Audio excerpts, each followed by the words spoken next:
Good, hello everybody, I'm Barbara Keller and I'm a curator at the Swiss Alpine Museum. And the Swiss Alpine Museum is located in Bern, not in the mountains, but in our capital city. And that's where the Flatlanders live and where politics is made. We understand the Alpine Museum as a place where many of the questions that move our present society are discussed. In our strategy paper it says, the contemporary Swiss Alpine Museum thematizes the diverse relationships of our society with the mountains. These relationships are manifested, amongst other things, in intangible culture, in everyday life, in artistic expressions, in scientific research, and in political constitutions. And to go to the mountains and hike, mountaineer or climb has a long tradition in Switzerland. For more than 150 years, this intangible cultural heritage has been passed down from generation to generation. And today, more than ever, people spend their free times in the mountains. The Swiss Alpine Museum was funded by the Swiss Alpine Club, by a handful of mountain lovers who wanted to make their passion visible and tangible. To this day, the 150,000 members of the Swiss Alpine Club are an important visitor group of the Alpine Museum. We are, in a way, their museum. It's not that all of these 150,000 people really come to the museum, but that's another story. What I'd like to focus on this short presentation regarding diversity is the diversity of museum visitors in our house. In 2011, the Alpine Museum changed radically in order to survive. And today, the museum often works together with authors, filmmakers, dramaturgists, animation experts, and other people involved in culture and in arts.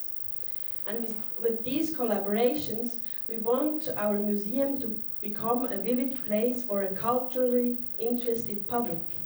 And this implied a shift from the mostly alpinist toward a more heterogenic public. However, the public is not only diverse in the Swiss Alpine Museum, I know. The capability to address a diverse public is a unique feature of museums compared to other media. The philosopher and curator Daniel Turadelli states that the medium of exhibitions allowed to address in one space with the same arrangement of objects and texts at once people of different age, different knowledge, different interests and different affections. And the debate on what exactly this means in museums practice keeps an institution vivid and makes new forms of consensus and dialogues possible.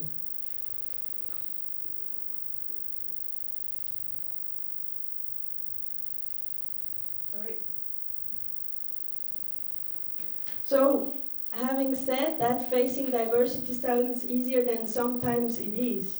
In our museum, we experience the clash of expectations.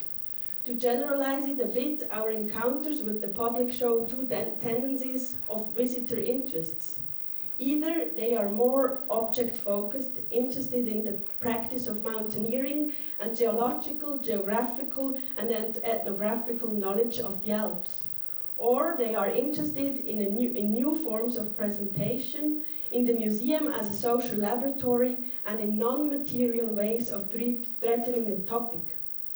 And these are the two poles between which our projects are situated, and I constantly try to meander between them. This also applies to the exhibition project I'm currently working on. The title is The Beauty of Mountains, a Matter of Opinion. And the exhibition is going to present the painting collection of the Alpine Museum that show mountains as a place of longing.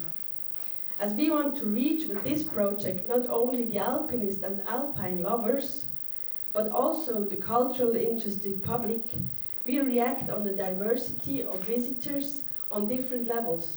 The choice of exhibits, the ways of collaboration, the presentation in space, the means of communication and the way of interacting with the visitor. And this leads to many discussions in the project phase, for example, when choosing the key visual for the communication of the project. That were the two final presentations, or the final versions, which we had to choose which one it should be. Sorry.